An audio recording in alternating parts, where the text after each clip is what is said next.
Now this mic here, it'll pick, can we turn off the lights? It'll pick up them lights big as any other machines running? Mm-mm. All right, we're good. Nothing, that's not electric. Yeah, all right. Nothing else electric. Now what about this shotgun in West Virginia? Well, this old boy, he lived there by himself, and the barn's across the road. So I thought I'd go over to the house and tell him what I was there for. And he had kind of old cluttered up porch, you know, he'd walk past old couches and stuff. Went over there and pecked on the door. And he said, just a minute. They opened the door just a little bit, you know. Stuck a shotgun out, a double-barrel shotgun out the door. Now he said, what do you want? So it was shaking, you know. So I said, well, I'm over here going to paint your mailbox barn. And he said, oh, yeah, I remember you being here before. He says, come on in. I said, not until I said, you get that shotgun out of my face. So he pulled the gun back. Here he had a couch right inside the door, and he was laying on it. He was crippled up, you know. And he'd been held up about 3 or 4 times in the last year. Yeah, young guys would come up there and rob him, you know. That's why he was so riled up. Yeah. So then here his son come up, and he saw me up there, and he come up, and he said, you was taking a chance, he says. I said, well, if I'd known he had the gun, I wouldn't have went to the door. So he left, and then the old guy, he had to come in and talk to him, you know. So he was short of mail pipes, you know. He had chewed mail pipes, so I didn't have any with me, so I just went down to the store and got him a carton and brought it up, you know. So then I'd stop in there, when I was working through there, I'd stop in, and he said, just stomp on the porch next time, and I'll know who it is. So I stomped on the porch, and he'd open the door up. One of those characters you run into. He had a reason for it. I mean, hell, I went to his door. It wasn't him. He didn't come to mine. So I know what you're saying. yeah. You know, I travel around and do this, and I don't know, like I just came back from over here and came over from just south of Quaker City. There's a little church at the end of a road in the middle of nowhere, a really neat little church. And I had to find out about this church, so I went knocking on a farmhouse nearby, and the lady comes out and says, well, there's an old lady down here that she basically is the church. So I went down and knocked on this old lady's door. It takes them about 3 or 4 minutes to relax. Mm-hmm. Thank God these days they don't have guns much anymore. I hope. Dogs are a problem. I'm sure you run into dogs. Yeah. That's a strange thing of all the times I painted out there. And all the dogs I run into only got bit once. Really? That's my own fault. This old guy, he had a German Shepherd. He had it out there on chain. And he was all crippled up. He couldn't get around too good. So I circled around the dog and went to the house. And on the way, got the lease. We always had to sign leases, get a lease on the every barn, so got that all signed up. So I started out the door, and here that blasted dog that broke the chain. And he's come straight over to where I was at, and I just stood still. And the farmer yelled out, you know, and he didn't pay any attention. He just kept on coming. Finally, the Lord, he just kind of circled around me, you know, and I just stood still. And finally reached out and got the collar. He said, well, while you're at it, just tie it up. So I let it over there, and he just walked along. He wasn't wagging his tail, though, but yeah, let it over there and tied it up. Then I made a mistake. It had enough leeway in the chain that you get to you. So I turned my back on it and started to step away, and he got me right at the top of the boot. Just enough, but it tore the skin, but the boot got most of it. So, yeah. I should have backed away from it instead of turned my back on it. That old farmer, he was so worried. I said, hell, you got any methylated iodine? Yeah, I just sopped it full, went down and went to work. There wasn't no mad dog, hell tied up. Those damn little lap dogs, now they'll nip at you. Mm-hmm. They got it. But my dad, he raised coonhounds and sold them, and took them to dog trials. And we used to being around dogs, and if you just walk in there like you're supposed to be there, then usually they won't bother you. But if you back off from one, then they know they got you. Yeah, don't let them think they're boss. Yeah. You gotta think like I think a dog can smell fear. They can sense it for sure. I had a Greek kid work with me. And if you'd send him to the house to get a jug of water, I swear to Christ, a cat would bite him. That guy was scared to death of dogs. He got bit every time he turned around. Just one of them little chihuahuas or something would bite him. Because he was scared to death. They can smell it. It's the same. I teach school. Kids can sense the teacher. Yeah. It always worked for me. Like my dad said, just when you're not sure of a dog, if you're going up to it, turn the back of your hand to it. And he says, usually they won't bite you. But if you turn that hand over, they'll nip you. They think you're going to get hit. hit. Yeah, they think you're hit. But if your hand is down, and it works. You ever run into any bulls? No, nothing. I had some fun with the one though over here at, I was painting this barn on the way you come in, or you come past that red one. I'm going to go out that way. Oh. But anyway, I was doing a commercial for television. They had a crew in there from New York City. Those guys had never been out in the country. And it took them 2 weeks there on the end of that barn to make a 20-second commercial. But anyway, they were scared to death. All they had was whiteface. And there was a little bull in the barn. And that thing, it would beller and go on, like it was just going to tear things up. Well, hell, it wasn't going to bother anybody. So I made it up with the old farmer. I said, now, whenever I kick on the side of the barn, you let that bull out. That little, well, it only stood that tall. I said, you let him out. So they had to use movie cameras when they're doing commercials. They don't use TV cameras. They use movie cameras. Mm-hmm.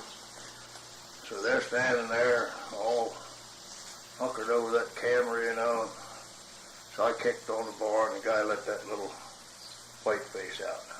Jesus, after those guys knocked the camera over, they went over that fence. Here comes the bull. The little thing come out there, and he just kind of stopped, looking at what was going on. I just walked over and got a hold of it and put it back in the barn. Laughing, I'm sure. Yeah. Farmer, he's about to die. Yeah. No, you don't. How's it take 2 weeks to make a 20-minute commercial? Oh, jeez. These guys are all union.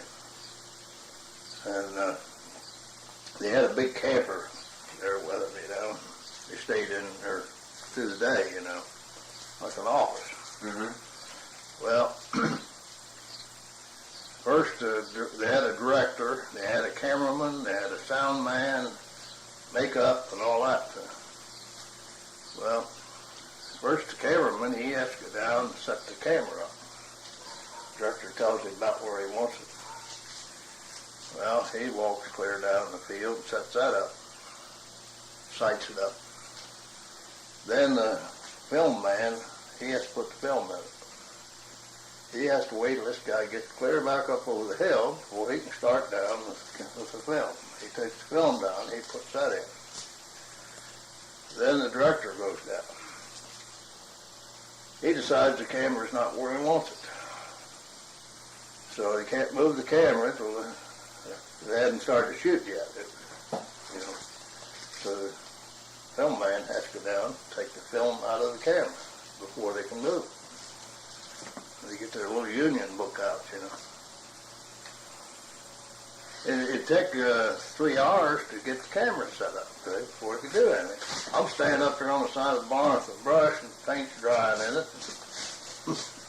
Now, didn't Charles Carroll do something on you? Yeah, but he don't fool around like that. Just how long him and his crew take? Just as fast as you work, they did or something. What, they were here, what, half a day or something, or? I was over here by Sinclairsville. They was only there about a couple hours. He had a pickup crew. He didn't have his regular crew with him. And those guys wouldn't climb a damn ladder.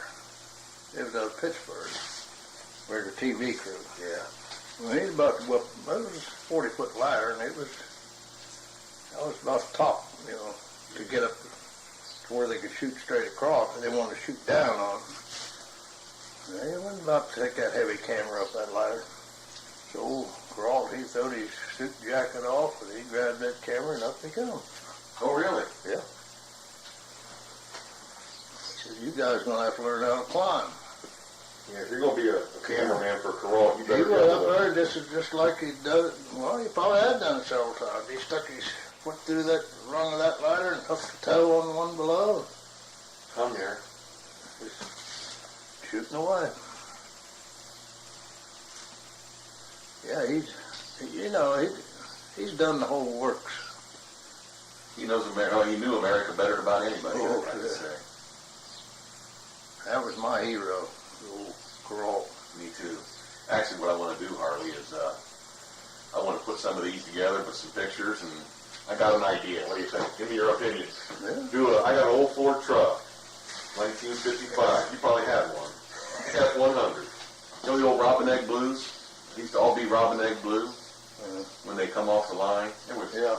My grandpa had one, but I painted it, used a 2-gallon of Rust-Oleum black, rolled it on. Got to find your old Model A. No, that'd be tough. But I already had this, you know. And I thought, drive around and do something called Me and My Old Ford, which is something like this. Yeah.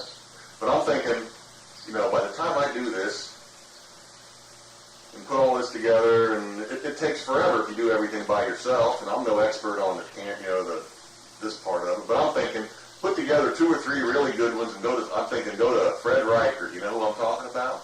Number 1 Reichert, who does those commercials, and say, why don't we do some of these Charles Carroll kind of things, and you sponsor them? Yeah. And have that truck driving around and just wave at people, get them all to know you, and just stop in, and everybody wants to tell their story. Yeah. And capture them. Like, I want to find out if there's any dead Morgan's Raiders up there in the graveyard at Old Washington where they had the last skirmish. I don't know if there are, but it'd be an interesting one. Well, and then they were supposed to bury a bunch of money over here at Henrysburg, and nobody's ever found it. So. Stolen? It was payroll, I guess. Northern? Yeah. And they claim it was buried, but, you know, the story gets started. And then, of course, they went through Morristown and Morgan's. Yeah. And I think they probably slaughtered them over here by Uniontown, PA, wasn't it? On the... Or was that Braddock? On the monument over here in Old Washington, it says this is a skirmish that did an end. It said it was the skirmish that put an end to Morgan's Raiders. Now, I don't know if that's true because... Well, this 40 would have been, you know, that's been their route through here, you know. North and south both, you know. Yeah. But I learned enough to know that just because a town claims something doesn't mean it actually happened there. No. There's like 14 towns. Have you ever heard of Brady's Leap, Brady's Bend, Brady's Lake, up in northwest Ohio and over in Pennsylvania where like Jim Kelly went. Jim Kelly's from Brady's Bend, Pennsylvania. And they all claim, there's 14 towns that claim that Colonel Brady made his famous 25-foot leap across this ravine. Well, we got McCullough's leap down here in Who is? McCullough's Leap down here in in Wheeling, West Virginia. What's that? That's where the Indians was chasing this McCullough, and they was coming in from both ways on the top of the hill. Yeah. Nothing but a cliff. He went over, survived it. Him and the horse both. So. Oh, he was on a horseback. Mm-hmm. Oh. They both survived, so the Indians just, they said, no, guy that brave, we're not going to bother him. Yeah, McCullough's Leap. They got a big monument there for it. But I figure every town's got a story. Oh, yeah. If there's enough just in Ohio to keep you busy for years. Yeah, you get to checking around, just people don't pay much attention to it, but right here at the top of this hill, when you go out, leave here and start that hill, the house there on the right. The kid was, when I first moved here, he was my paper boy. He ended up, he was Nixon's helicopter pilot that brought him into the White House. Yeah. He was a colonel in the Marines. And he was Nixon, and then I think Ford's. Then he started with Reagan, and then they transferred him to a desk job. Made him a general. Retired now, probably? No, he's dead now. Yeah, he volunteered or something for Korea, or for Vietnam. He was a helicopter pilot. And they think that he got that Agent Orange. He retired as a general, and then he started a beef farm down in Virginia. And he stopped in there once a year. He stopped in. He'd come to their class reunion over there. This little town used to have a high school. Yeah. So he stopped. And he'd stop and see how you're doing. You went to that school, didn't you? No, no. This is it ended up it was our grade school. Now it's deserted. And no, I went to Barnesville for 2.5 years, and then I graduated from Madison. That's over on Route 22, not too far from Old Washington. So you come back from the war to do the mail pouch. Is that when you got started? Yeah. Yeah, I was only 21 years old. So that's the only job you ever had then? Yeah. Study job. Now, was there an off season, or did you just go south? No, we just butchered it out. We'd take 2 weeks off for Christmas and New Year's, and that was it. You painted right through the winter? Right through. In fact, the first day I ever worked for him, we worked out at Toledo, and that was in February. So you know what it was like up in there. Now, Mrs. Lyons over there in Old Washington, she said you started painting in your khakis? Yep. No, in my dreams, wool ones. Yeah, Yeah, Eisenhower jacket. I didn't have any work clothes. Oh, I just had my combat boots and still got enough money to get some bibs. Yeah, in fact, I had my old Army overcoat. I wore that son of a bitch first couple of weeks. well, if it's February. Yeah. Of course, I was kind of used to cold, but after the Battle of the Bulge, you kind of nothing got any colder than that. So. Yeah. I just hung them up on a. In fact, I nailed my jacket up in the peak of a barn. So that's where I left it. Oh, really? Just hung there and rotted away? Nailed her up. That was the end of that. So I didn't have any uniform left. You wouldn't happen to know a guy named Wilson or Whit Armbruster from... There was a million guys in the Battle of the Bulge, but I knew an old fellow the name... He was in it. They didn't last too long, so... No, they didn't. He survived it somehow. Yeah. Out of my outfit, of course, a lot of them were captured, but out of 187, there was only 4 of us that come back to stakes, you know, collect the stakes out of 187. Captured, wounded, or dead. So it didn't last long.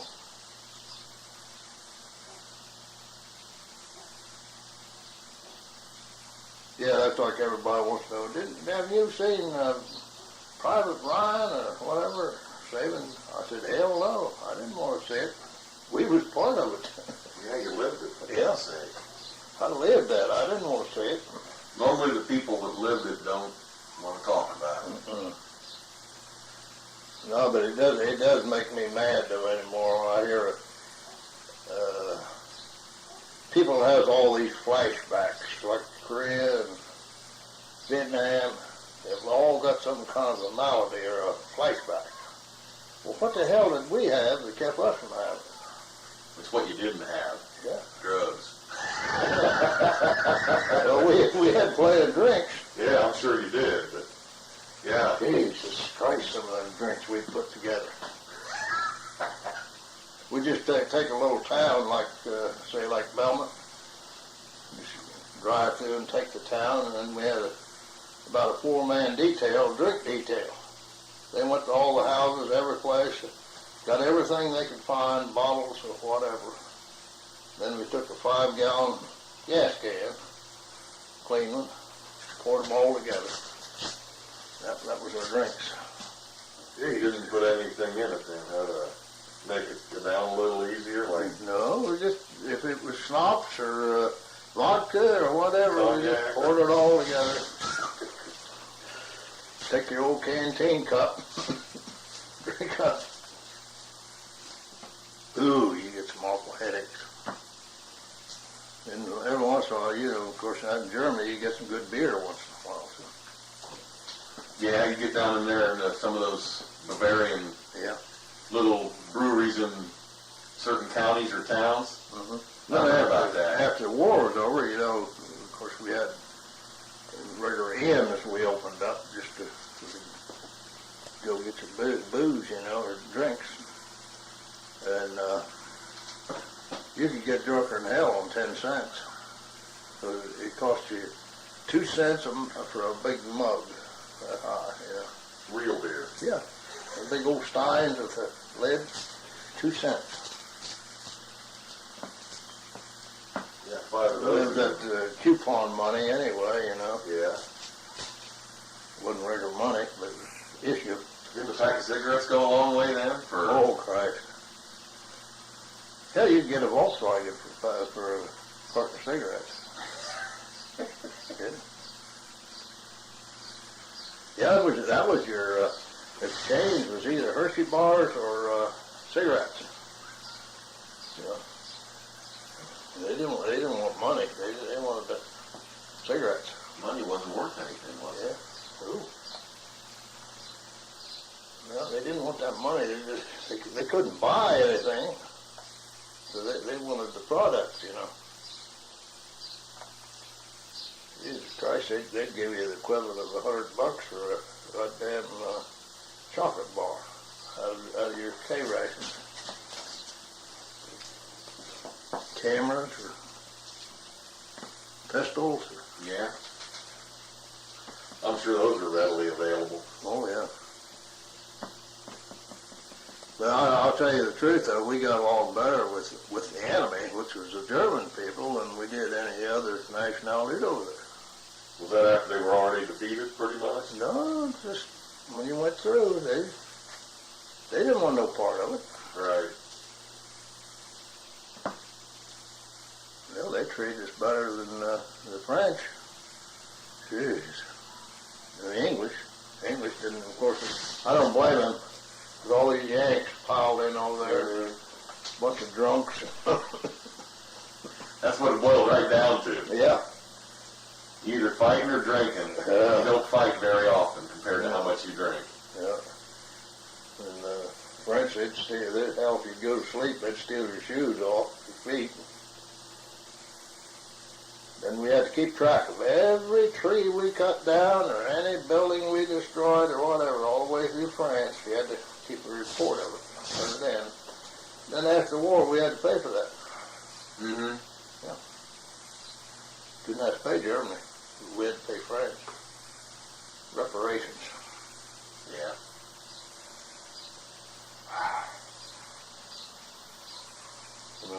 Hell, those Germans, they just went out of their way. All you had to do if you took a town is find the Burgermeister, that was the mayor, and then give him the orders what you wanted the people to do. Then everything went just as slick as could be. They'd go right along. Wasn't none of that, trying to shoot somebody or something. No.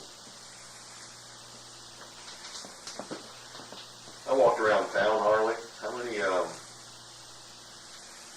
these mailboxes and birdhouses and feeders you got around just this little town, do you know? I don't know. Probably not as many here as there is other places. Per capita, it's got to be pretty high, isn't it? Well, they don't usually put them out, though. I know, I kind of figured how many of them are in the house as I was walking around. No. They're scattered all over the world. Like that write-up, that was a college professor from Norway. He teaches history professor. He teaches American history in Norway. And he come in, and the way he got to know him, his son's wife works in the Norwegian embassy in Washington, D.C. And the son, he doesn't work anyplace, because in Norway they get a pension when they're born. The pension starts, and it keeps building up until when they're 65, they're well-to-do. Now, in Norway, if they keep working, they can keep their pension, but they're not allowed to work here in the United States or out of the country. Can't double dip. If he worked here in the United States, he loses his pension and he can never get it back. So he just doesn't work. He's like you. He goes around, takes pictures of mailbox barns and whatever. So he was here once. Then he got his dad and mother to come, when they were down visiting. Right. So he wrote the story up, and then he had it put in that Norwegian paper. And he come in and he says, they're talking, they got a hell of an accent, but he says, "What's the matter with American people?" And I said, "Well, I don't know. And they're just kind of laid back, I guess." And he said, "Well, that's what I kind of noticed." He said, "I was taught American history," and he said, "Usually when somebody starts pushing Americans, they fight back." He says, "Now it seems like they just go along with anything, with their president and whatever, And I said, "Well, I'll have to apologize for our president. I didn't vote for him, but I said, I'll apologize for him." Was it Clinton at the time? Yeah. And that was not too long ago. Well, he said, "Well, they're losing all their freedoms just slowly, and they're not doing anything about it." No. And he said, that's not like Americans. Now, didn't you tell me once that you were the only Republican left in Belmont Just County? about. Well, we do have a Republican representative up in Washington. Of course, this county didn't elect him. He got beat 10-1 in this county. Did he really? But the surrounding counties picked him up. See, if you go west of here, a little further west, it turns Republican. The backlands, Mm-hmm. So then he represents Cambridge and, that whole area. Zanesville over in there? Yeah, clear through one whole district. And then, well, we got a state representative who's Republican. But the rest of the whole county is strictly Democrat. Every county commissioner, sheriff, everybody. Has it always been that way? Yeah. Yeah, it's unions. Yeah. Yeah. Coal miners and steel mill workers. And that's an old tradition of them. You just automatically look Democratic. They've been brainwashed. Democrats looks after the working people. And they still believe it.